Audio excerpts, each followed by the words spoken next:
मुझे दुख और तकलीफ इस बात की है कि मैं अगर हिसार में आऊं और आपसे ये कहूं कि मुझे हिसार के किसी म्युनिसिपल स्कूल में चपरासी बना दो, तो आप कहोगे राजीव भाई आपकी क्वालिफिकेशन क्या है, और मैं कहूं मेरी कोई क्वालिफिकेशन नहीं है, तो आप मुझे म्युनिसिपल स्कूल का चपरासी भी नहीं बनाओगे। और कल को मैं हरियाणा का चीफ मिनिस्टर बन के आ गया, तब क्या करोगे?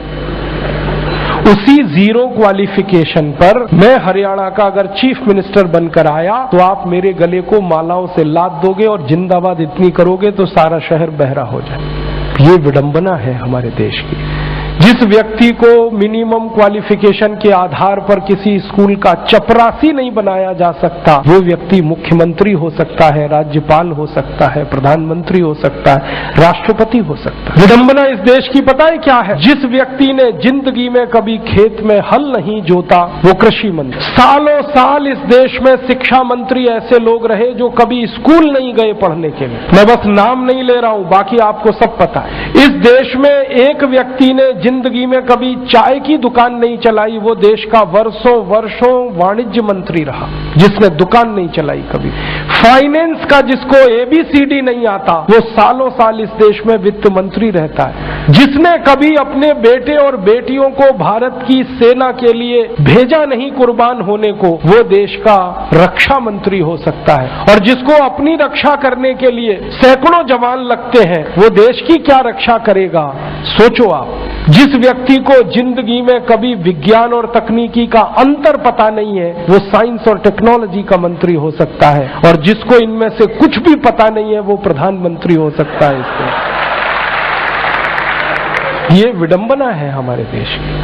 अज्ञानी व्यक्ति ज्ञानियों पर शासन कर सकता है, और हमारे शास्त्रों में कहा गया है, वेदों में कहा गया है कि अज्ञानी व्यक्ति जब ज्ञानियों पर शासन करे तो समझ लेना देश और समाज का बंटाधार ही होना है। हमारे देश में यही हो रहा है। हर अज्ञानी ऐरा गहरा नत्थू खैरा जो किसी नेता की चप्पलें उठाता था, जो किसी के जूतों में पॉलिश करता था, जिसने कभी किसी नेता के घर में रोटियां बना के खिलाई, वो राष्ट्रपति पद तक लोग पहुंचे हैं। ऐसी स्थिति हमारे देश में। उनकी क्वालिफिकेशन ही एक है कि कभी किसी बड़े नेता के रसोई में रोटियां बना के खिलाई तो राष्ट्रपति हो जाओ भैया। ऐसी बंदर बांट मची है इस देश में। और ये उस देश में जिसकी आजादी के लिए 7,32,000 लोग कुर्बान हुए हैं, उस देश में। मुझे बहुत दुख होता है, तकलीफ होती है। अभी एक सच्ची घटना मेरे साथ घटित हुई। मैं एक दिन कानपुर गया था, तो कानपुर के रेलवे स्टेशन पे उतरा। उतरने के बाद शहर में बाहर आने के लिए नीचे पुल पर से उतर के आया तो एक छोटी सी चाय की दुकान थी। उस पर एक बेटी और एक माँ और एक छोटा सा बेटा आपस में बात कर रहे थे। वो क्या बात कर रहे थे? वो कह रहे थे, माँ हम गरीब क्यों हैं? तो कान में मेरे शब्द पड़ गए। मैंने कहा ये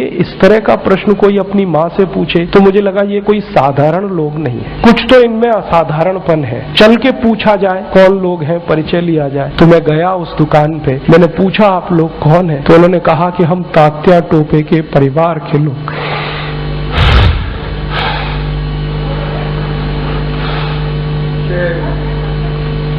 हमारे देश में तात्या टोपे के परिवार के लोगों को चाय बेचनी पड़ी और गद्दारों को सिंहासन मिले।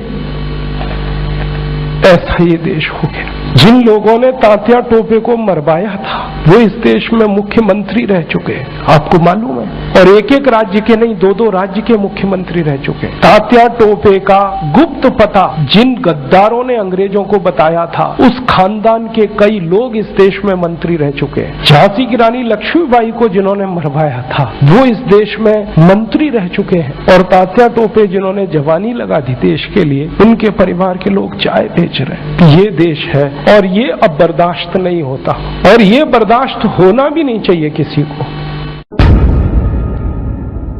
सारे देशभक्त हमारे वीडियो को लाइक, शेयर और हमारे चैनल को सब्सक्राइब करें। जय हिंद।